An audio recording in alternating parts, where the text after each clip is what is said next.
All right, so we're going to do our percent. What is the fraction, decimal, and percent of the red shaded area? All right, so the red shaded area. The red shaded area. All right, so we're going to have, let's see.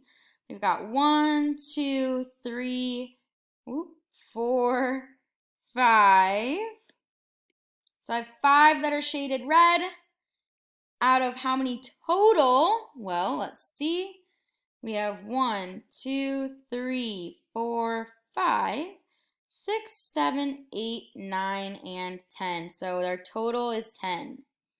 Our decimal, you can just put it as 0 and 5/10, just like we did here. Or you can get 5/10. You can make that into that denominator into 100, which you'd multiply by 10. So 5 times 10 is going to be 50. So you can also have 50 hundredths if you want. And that is going to be 50%. So that's half of it. Woohoo! So your fraction can also be 1/2 because you can have, it can be half of it. You can do it like that. All right, fraction, decimal, and percent of the blue shaded area. Let's get some blue there. The blue shaded area. All right, so let's take a look here. We've got 1, 2, 3, 4, 5, 6, 7, 8, 9, 10, 11, 12. So we have 12 that are shaded blue.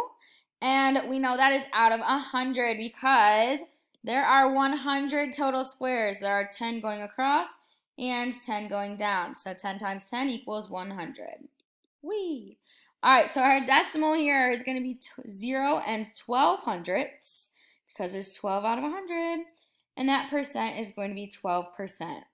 That's going to be it for the first part of the percent. Great job.